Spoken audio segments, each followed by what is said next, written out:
So what do you do about a jealous partner? First things first, I think we need to discuss why jealousy occurs. So it really occurs for one of three reasons. Reason number one, you're a catch. Hey, congratulations, this is the best reason. So the person that you're with really sees you as a catch, right? And they see you as a real good asset and something they don't want to lose.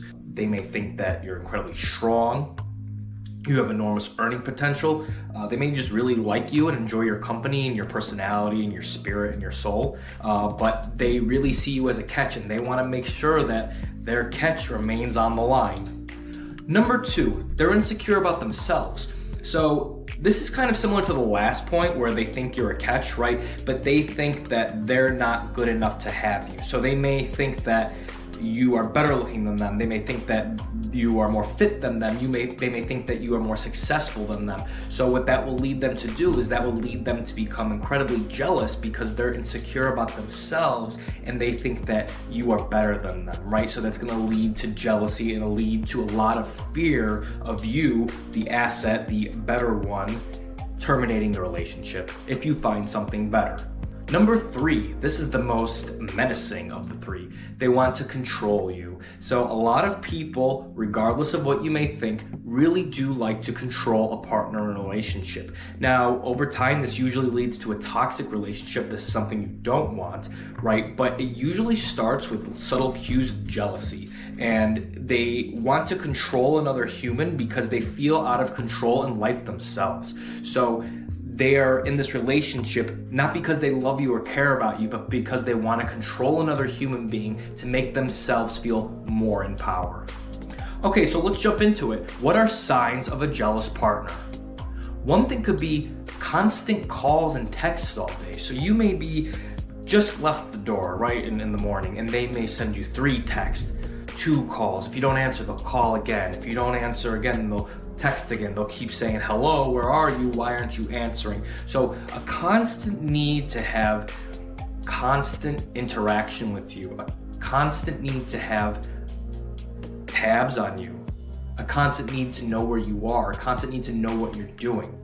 Because this helps them ensure that they know where you are, what you're doing, and you're still under their influence. The next thing could be giving you guilt when you're busy. So you may have a variety of passions, interests, goals, and they are kind of giving you guilt for doing those things. They're not understanding that you have devoted this time and energy into these goals and passions, whether it be networking, a sport, some kind of hobby, some kind of interest, hanging out with friends, hanging out with family, right? So they will start to give you guilt and start to make you feel like you're bad for doing those things and you're not a good partner because you have these other interests and hobbies and goals in life.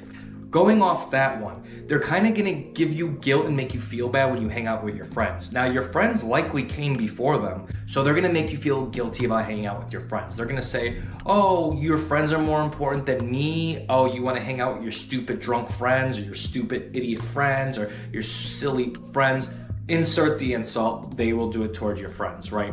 And they will try to make you feel disconnected from them. They will try to make you feel stupid for hanging out with them. They will try to make you feel like you're better than them and you shouldn't be hanging out with people like this. And though that may be true, it is not them to say who you hang out with. That is your choice in life.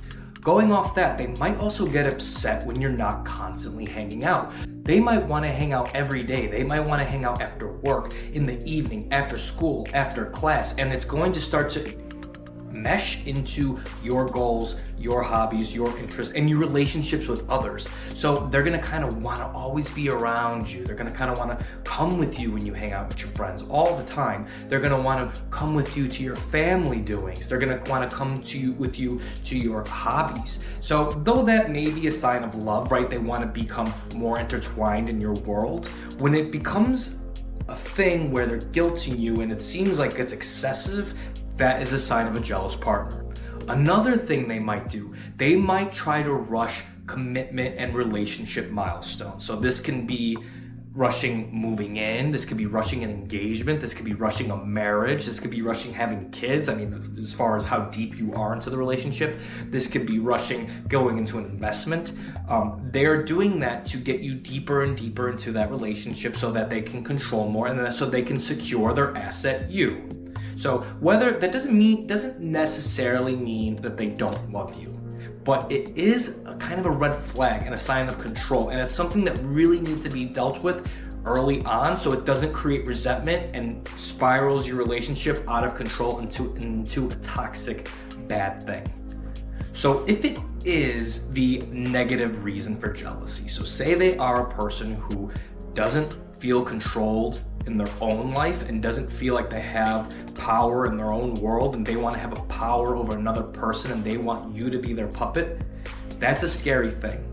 So if you are continually seeing this behavior and you're seeing kind of anger around issues trying to remedy the situation, it may be a major red flag, and you need to make it known that you will not be taking any of this and you will be proceeding with your goals, your hobbies, your interests, and your relationship with friends and family. So what do you do about it? First thing you need to do is you need to establish boundaries with the constant calling and texting. So if you're getting calls all day, you're getting calls at work, you're getting calls when you first wake up, you're getting calls all hours of the night, you're getting texts and more.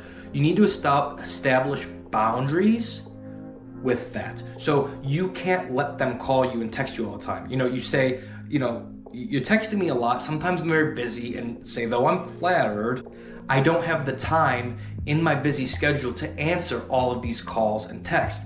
Why don't we make a time in the evening? I'll block off a time, maybe an hour, maybe 45 minutes for you and I to talk, and maybe one more time at lunch for 15 minutes, and then we can just catch up on everything, instead of this constant barrage of texting and calling.